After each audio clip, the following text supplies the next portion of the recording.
Hello over the peak. Going to continue on the Euro crisis, I am, and referring still to the El Arian article yesterday and the comment section. There were a whole wodge of comments in the comment section, and I'm going to highlight some of them by reading them to you. I believe they are of interest and are instructive.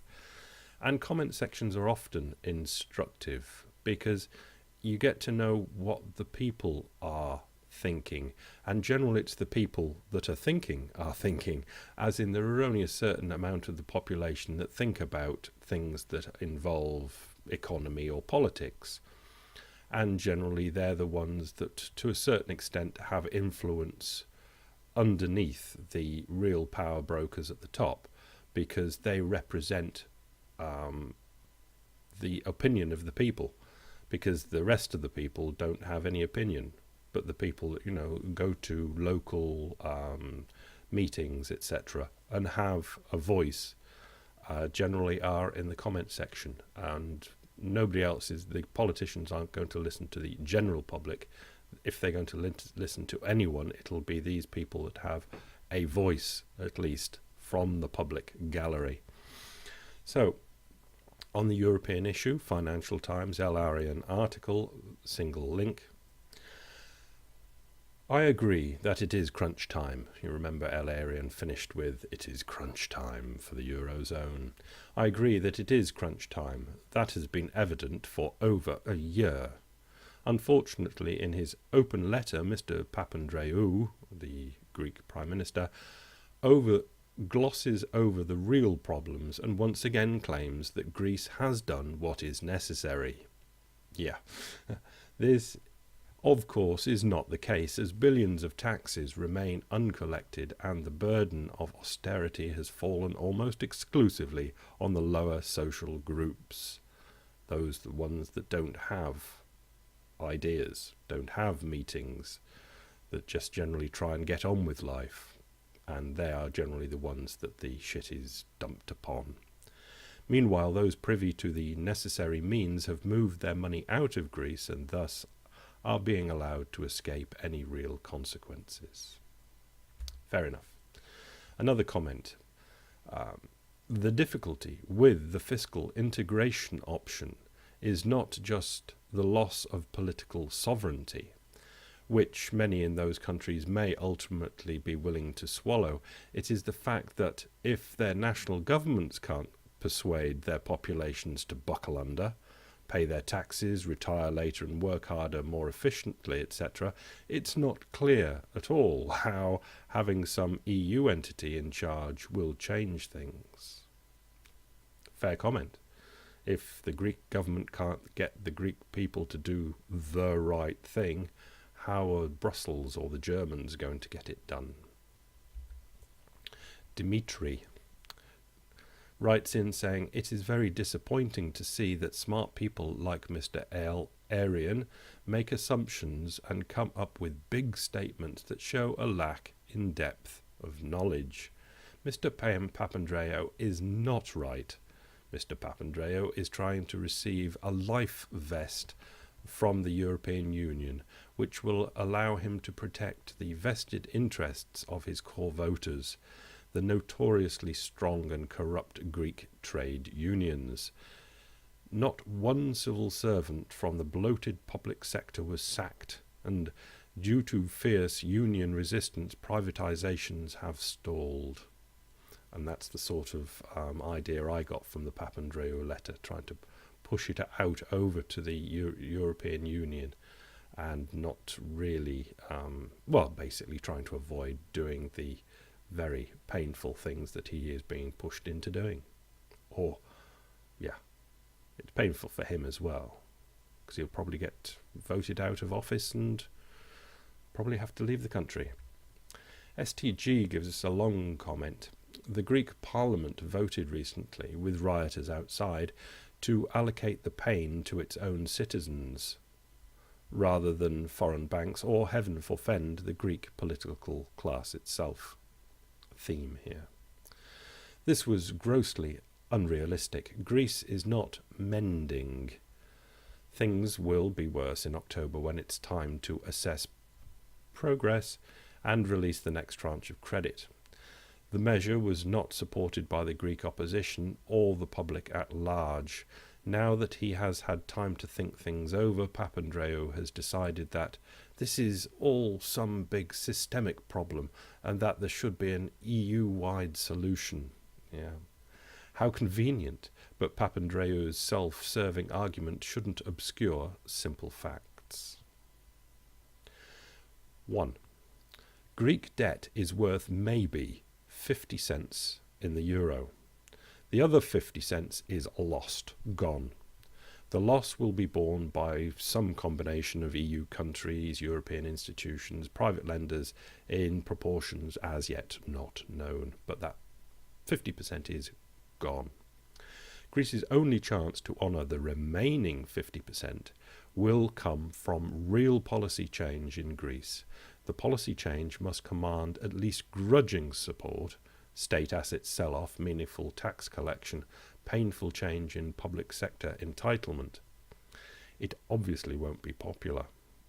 Note 3, Greece is achieving number 2, that's paying off the other 50%, has nothing whatsoever to do with number 1. Greece must forget about number 1. That's in their minds right off that first 50%. It's out of their hands and try and focus on number 2. The question being, even if Greece defaults on 50% of its debt, would it be able to even get itself together enough to pay the other 50%? Probably not.